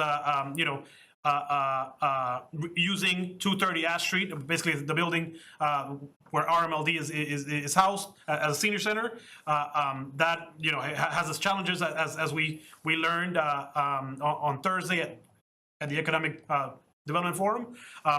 We have talked a lot about the vacant properties on the market basket side. We issued a request for proposal for leases and a request for proposals for purchase, and the property owner of the property in the market basket complex did not respond. So with these options, there are different timelines and different costs. I think that it is very clear that when you go from options 1 to 3 or even 4, the timeline grows and the costs grow as well. Next slide, please. So on this, I mean, this is just to summarize what we've done, right? So April town meeting issued an instructional motion for us to find spaces for the senior center. In June 2022, the select board authorized an RFP for lease space. In July, we received a response, the first response for Walgreens, and we opened the response here in this meeting, and the select board then authorized another RFP to look at options for purchase. On September 19th, Walgreens responded with their offer to sell, and obviously today and our next meeting, what we'll be talking about. We'll be talking about next options. Next slide, Caitlin. So this is the very high level preliminary layout that we are working with. We have heard concerns about this layout. The architect, essentially what they were doing is taking our input for programming and putting it into the building that we have today. It's very, very preliminary. The process would require us, if the select board wants to move forward with this property, we would need to issue an RFP to hire an architect, essentially to take this to a final design. Because of the property, because of the project amount, we would need to hire an OPM, an owner's project manager, and obviously this would be a project that would be run and controlled by the Permanent Building Committee. So we are long ways away from getting this layout into a final design. But one of the concerns that we heard from the Council of Aging was getting a consultant that is really focused on accessibility to take an early stab and an early input, if you will, into this building. I reached out to the Institute for Human-Centered Design. They are based in Boston and are tied to the Massachusetts ADA Council. They will be coming to our public forum on November 1st, and we'll explain essentially what universal design is, what are the benefits, and at that meeting, we hope to show a revised layout based on a more accessible and more inclusive layout. So, but knowing that the layout could change drastically once we hire an OPM, once we go to final design on architect, and once the permanent building committee is involved. This is a very, very preliminary layout. There is a second floor. Next slide, Caleb. Which basically this is a theoretical layout on the second floor. We think that we can accommodate more office spaces. We foresee our nurse having an individual work area with a restroom, as it should be, and our social services person having a dedicated space. Obviously, a break room and more than sufficient restrooms on the second floor as well. So where we are today, next slide, and actually, this is what we are discussing on a path, right?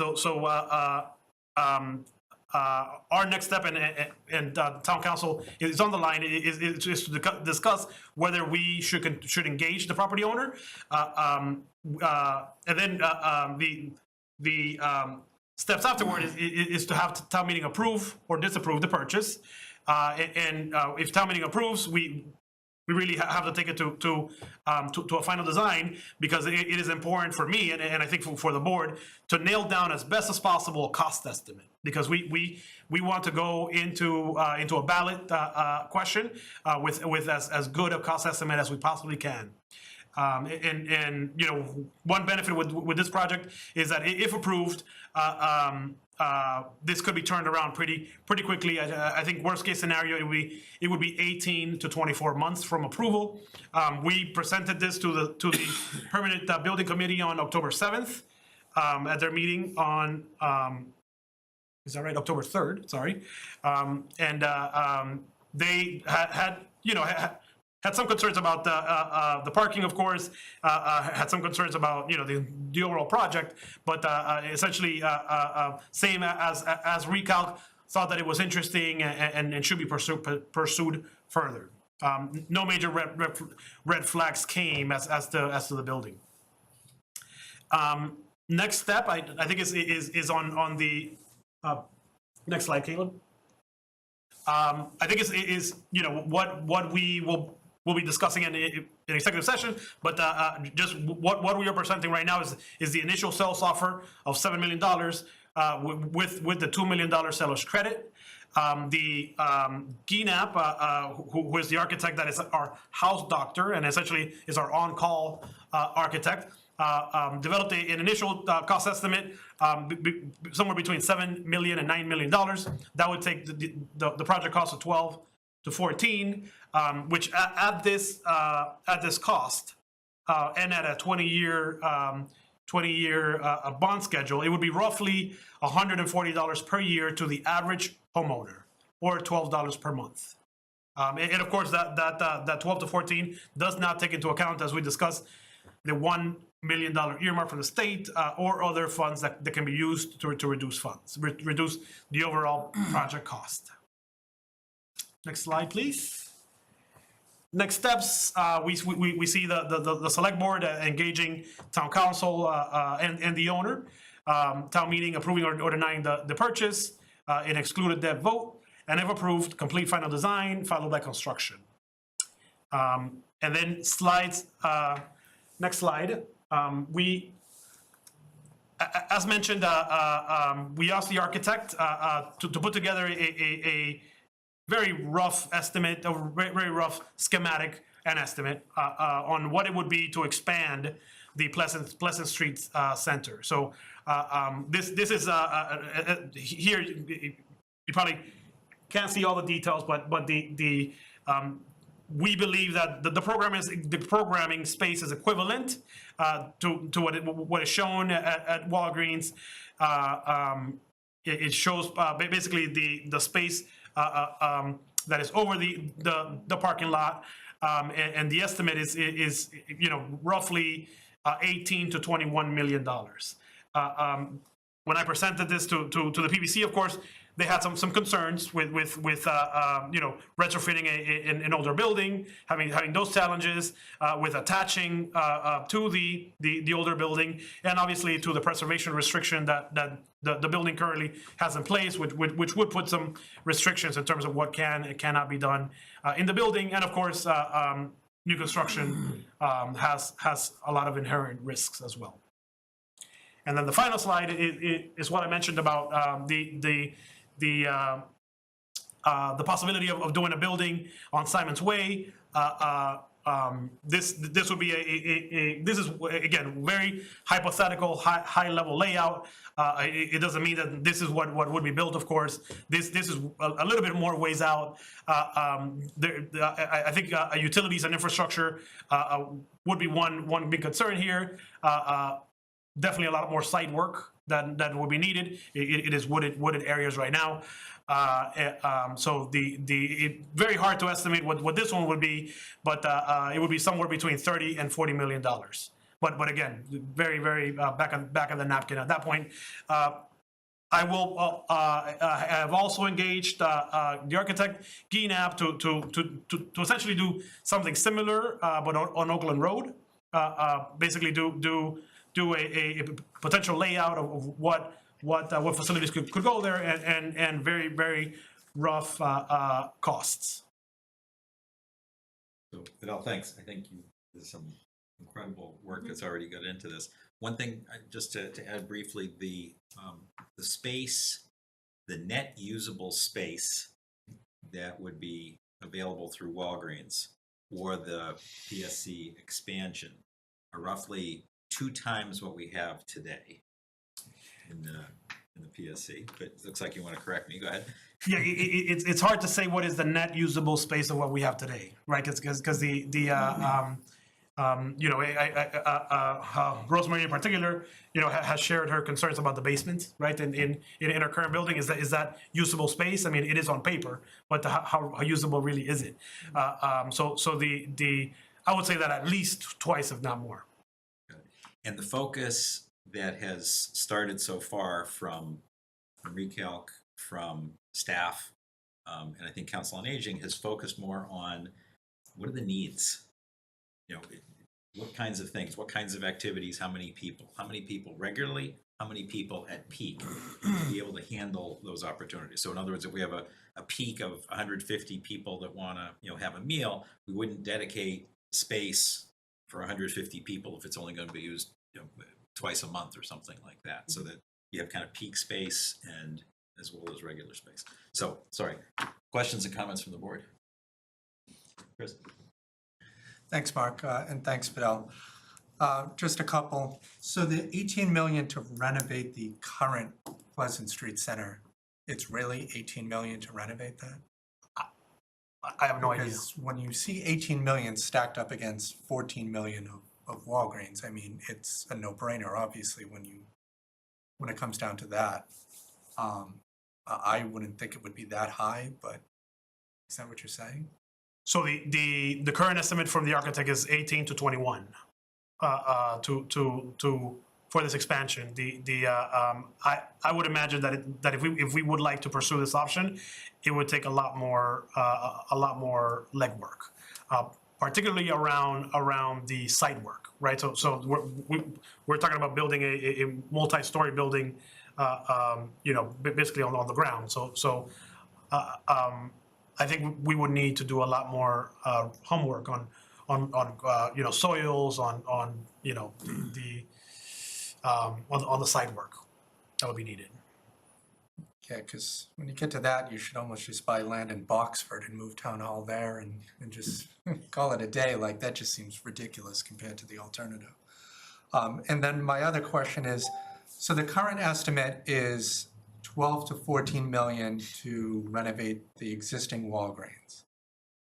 12 to 14 million to buy and renovate. Oh, that was gonna be my question. Does that include the 7 million in that figure? So the 12 to 14 million, when you factor in your average homeowner, $140 a year, that's based off of the 12 to 14 million all in, buy the building and renovate. This assumes a purchase price of $7 million or 5, and a renovation cost of 7 or 9, right? So worst case scenario is $14 million.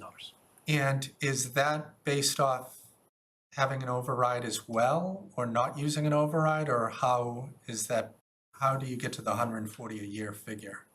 So we looked at our debt schedule, right? And essentially we FinCom has a policy of basically looking at excluded debt for anything over $5 million, right? So we have done projects that are around there, 4 million, 5 million, and we are able to program them in. Something of the tune of 12 to 14 would really put a damper on our capital plan. So essentially, we would need to remove things that are planned right now in order to fit this in.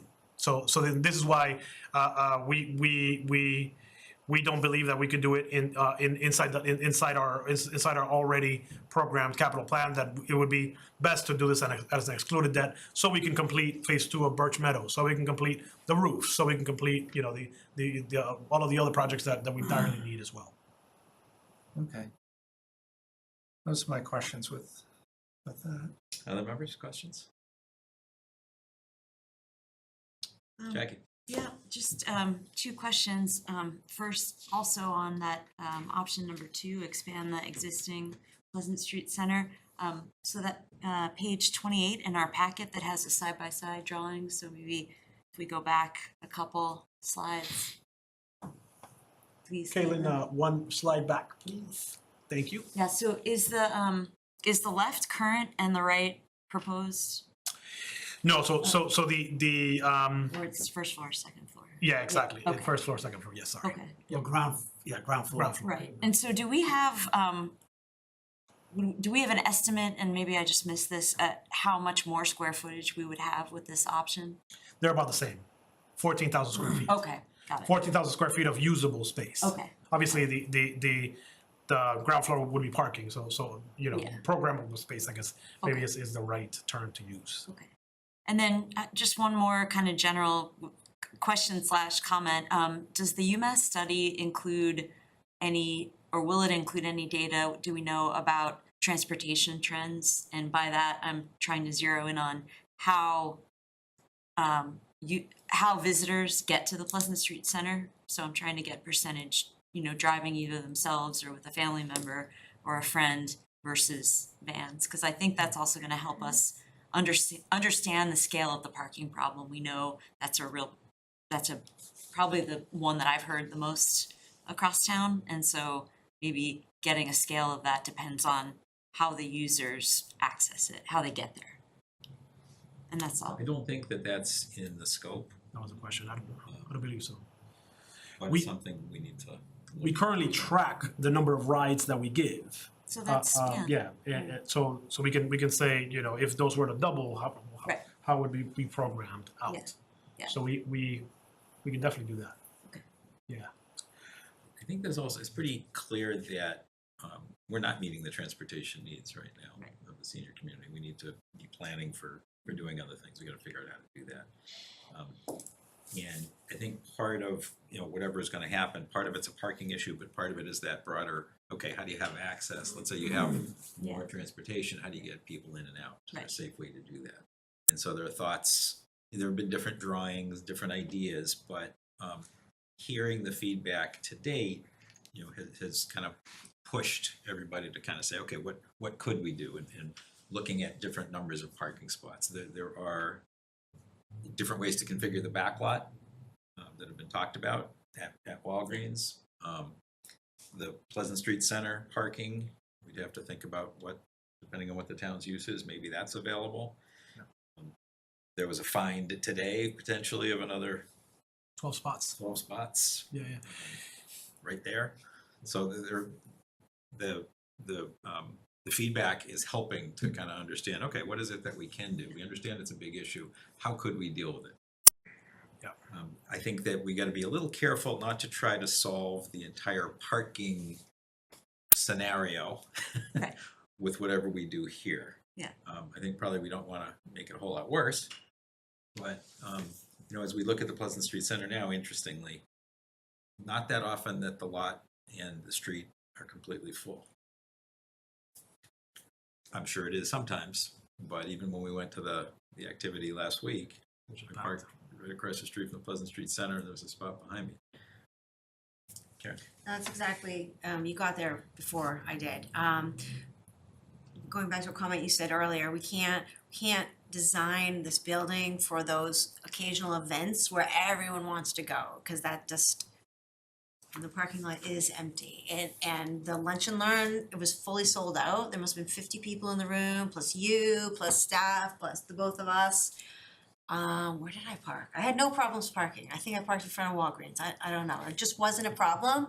I was able to walk a half a block. So again, if we have something, a solution to service the folks that are not gonna be able to do that, that helps us, I think, maximize. That slide for Simon's Way is horrifying to see how much impervious surface would be created. And I'm sure I'm not gonna be the only one in town who's gonna be horrified. So certainly, this is already impervious surface. If we can make this work better, or make an existing facility work better, that would be great. Yeah, on the parking issue, I think if we could somehow find that magical spot of leasing out the Pleasant Street Center to a user that doesn't require parking, right? A lot of parking. That would be great. So that we can generate, and that's possible. There's some users even on Main Street that have no dedicated parking. So if we can somehow, say we'll rent you the space, but we'll keep the parking, that would be ideal, because if we're able to basically direct, our staff to park at the existing center, maybe the instructors, it frees up the potential parking in the back, and the select board has the option to make that parking lot in the back senior center only. Maybe in the hours that the senior center is open, that is certainly a possibility. And what we found today is that across the street from the Walgreens Center, the old formerly known as 17 to 21 Pleasant Street is owned by the Reading Housing Authority, and there has been an arrangement actually for a long time to allow senior center parking there. It was just never advertised and never really known. Where is this? 17 Pleasant Street. So right next to the senior center, there's a little street called Parker Street that kind of is, you kind of turn a little bit to the senior centers here, and there's a little turn to the right. It's the building right there. So it's across from the Walgreens parking lot, and it's across from the senior center parking lot. Do you know which one? Is it the White Building? It is behind there. The parking lot's right behind there. Okay. But that's Yeah. Parker, so kind of where you see the canopy, where the canopy was up. If you turn right, that's Parker Street. The parking lot's right there. There are 12 spots in that. Because you can see to the back of Nobody. the Main It's Street empty. building. Nobody's been parking there like You want to ever. share the picture? Wow, in the history of Well, I'm just man, saying, I'm like, sure someone parked there. this was just found out of thin air. Nobody asked the question. So when you start asking questions, then people are like, oh, yeah. Yeah, we cannot take any credit. So Kim Saunders, who lives on Union Street and works in inspections, has been helping out at the Pleasant Street Center and said, what's up? What is that over there? Essentially, and we walked over and there were signs, probably made in the 90s, that allowed senior center parking 8 a.m. to 7 p.m. I thought that was for the Washington Street Apartments parking. Because that's what you can see the back of Washington I think Street, it's this. I believe. There are 12 spots. So that's another thing we can do in the meantime, is start publicizing. Yeah. That you But- can use that today. Yeah, and I think, again, helpful to kind of hear the feedback and understand it, and their creative ideas and, finding different things. Are there gonna be 100 spots? No. But are there a bunch that we can find? Probably. Could we dedicate much of them to senior center parking? Probably. Are there transportation areas maybe at the front of the building? I remember seeing a drawing at one point of an ability to have kind of a driveway entrance going through. So you could have transportation there and drop-offs there. So the goal is to get, the feedback, understand, can this building meet our needs? Can we configure it in a way that will meet our needs? If so, is there an arrangement that we can make? And, we don't want to do something that doesn't last for a long period of time. We want something that's going to really meet the needs of the community going forward. Not forever, for a substantial period of time. Here. May I ask, is UMass, when they come in, are they going, that question has come up a number of times. What is the approximate range of size of a new replacement facility do we need? So will UMass be able to provide any context or guidance on that when they come in? I don't believe so. I don't think so. I think that there was some benchmarking work that we did. We looked at different communities to kind of see what they have. I think it's a dozen or so communities that we came up with. That may be the most helpful. I think the reality is that however much space we're able to dedicate, it's going to get used. If it's designed correctly, I would agree. Yeah, Yeah, and yeah. if we could do bigger, I'm sure that would get used too. There's some advantages to this location and disadvantages, but it's, at the end of the day, it's kind of on the radar now. We need to think about if it makes sense for us to pursue or not, and then that's why a lot of the planning's going on. Exclamation point, Chris. I guess I'll just end with where I started, where I was going to start with the entire conversation on this, is parking is obviously going to be one of the major issues with this. Now, I understand that we can't design something and fit it based on expectations, et cetera, but Reading's on a collision course of having no parking. We're already there at the point, and then making this building more attractive for more people to go to in the downtown, as well as all the other buildings that are going to be going up and then potential ones that are going up, there's going to be nowhere to park. So I understand that we can't solve one problem, fix another, et cetera, but we're going to be compounding the issue if we make this so advantageous that people want to come downtown that haven't been here before, or haven't been using the senior center because it's been too full, there's not enough parking, whatever scenario they had. You're going to be creating this influx of people that want to go there, as well as from outside of the community. Andover, people go up there. Who's going to say that they're not going to come down to Reading now and then just take up spots there? It's above my pay grade whether or not people are doing that. It's just, that's the detriment with getting the Walgreens without having the parking situation under control, whether or not it's like Rosemary mentioned, knocking down the thing and putting a parking garage up, but whether or not it's attaching a parking garage to the existing Walgreens, which obviously increases the cost and everything. It's not, 19 to 21 million anymore or whatever. But at the same time, you'd be able to have the old senior center servicing the parking needs over there while everything's constructed over at the new one at Walgreens. And then you can sell off the other one after it's done and the parking concerns are, alleviated with that. Other than that, there's not going to be enough space for anybody.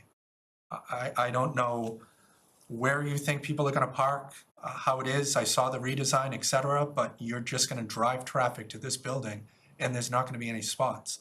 And then to answer, because I had office hours once again over there today, I couldn't park in the back lot. I went to Walgreens to park because I'm like, I'll just park over here. There was no spots there, so I eventually did end up having to park on the street. But that's because they had some programs today. There was an art class and a thing down to Newport as well. So the demand is there for when events are happening. My fear is just that the new center is everything that we hoped it would be, providing the events, and then there's no parking for them. So if I could, just to respond to one piece, one of the things that's key here and was brought up, and staff has been looking at this a lot, is programming and programming time. So when there are classes and things like that, you know, some of them will be overlapping, others will be scheduled.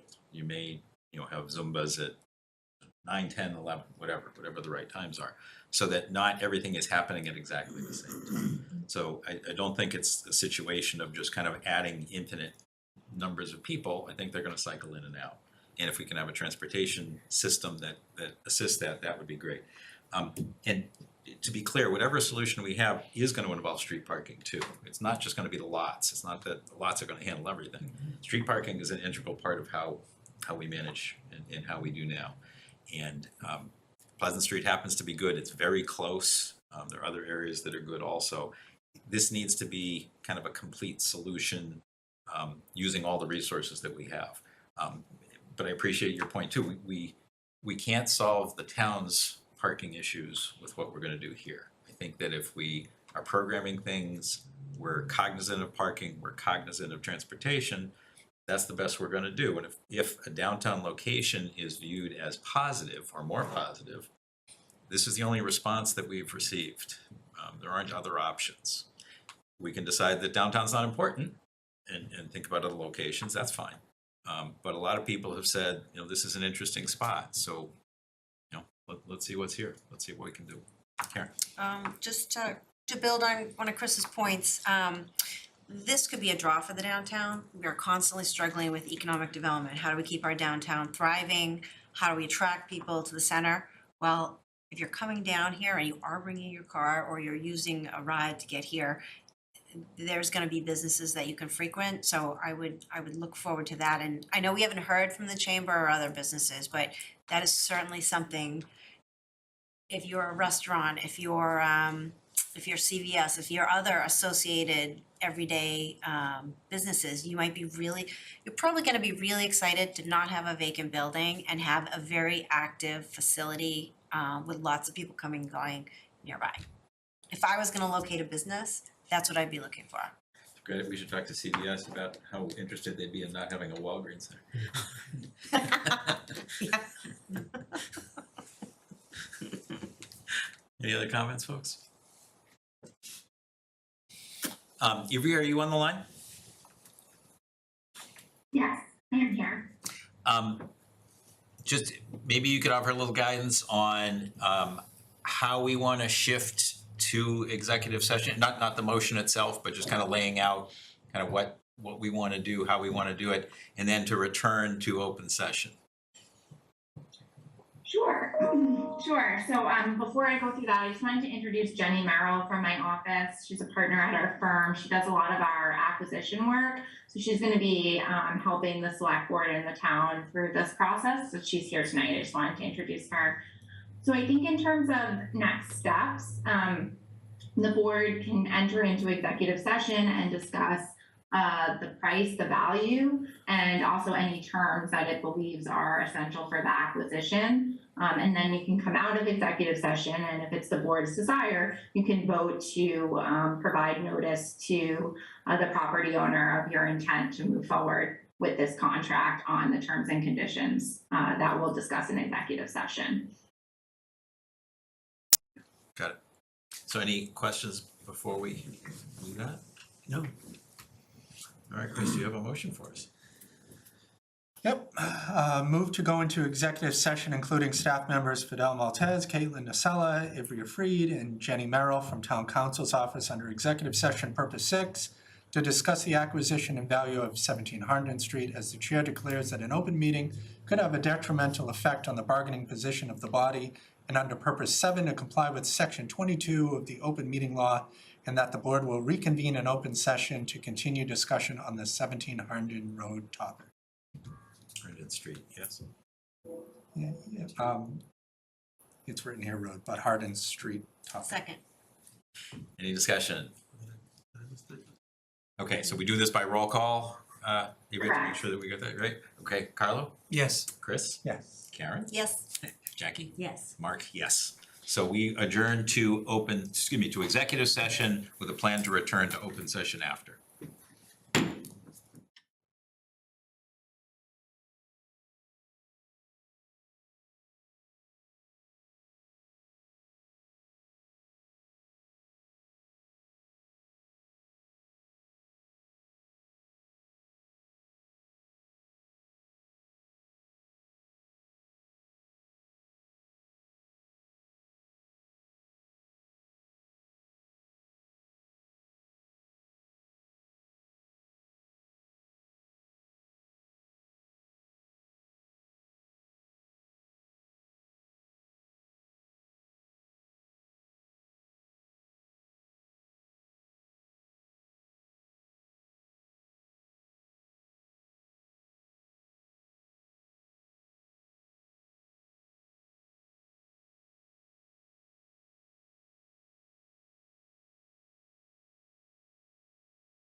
Fine. Who wants to call Bob Holmes? Oh, did he go home or is he out It there? says zooming at home. He's on.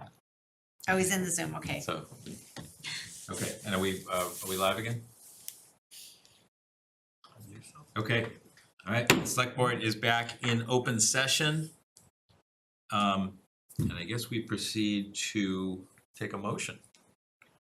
Is there any other discussion before we do that? I don't. No. No, okay, let's, I still have a blank though for, Oh, yeah, we have to. okay, so should we do that first? Should we just kind of select a member? Okay, so the discussion is to have one member represent the board in some of the discussions. Anybody want to volunteer or nominate? I'd nominate you if you're interested, if you have the time. Suddenly I have a little more time than I thought. Sorry, bad humor. I would be willing to do it but I'm also willing to defer. I'd be willing to do it. I'd like to do it myself, but, you know, I'd rather defer to someone that's done real estate stuff before, so I would just defer to Carla then. I think we've been very careful to make sure that we keep real estate members away from negotiations of real estate, so I would like to continue with that precedent. But Carla's input in our next executive session is always valuable.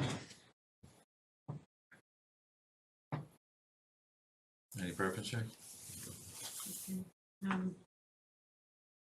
I'm, you know, I think Mark would be a good representative of this in terms of his background with the seniors.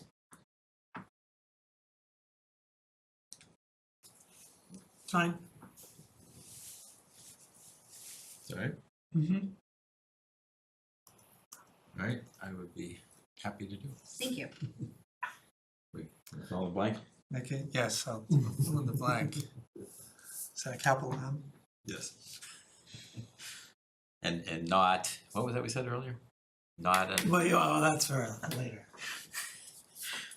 all right, we're We ready get for to the play motion. bad cop. He gets to be good cop, we get to be bad cop.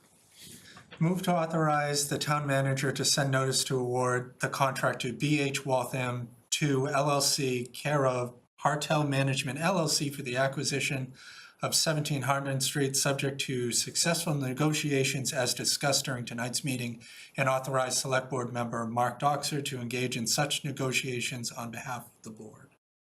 Is there a second? Second. Thanks, Karen. Any discussion? None appearing. Let's take a vote. All those in favor, raise your hand. All those opposed? We are 5-0. So to be clear, we are authorizing, sorry, I should use the exact words, to accept. I'll make sure we get it right. Authorize the town to award the contract subject to successful negotiations is exactly where we are. Cool.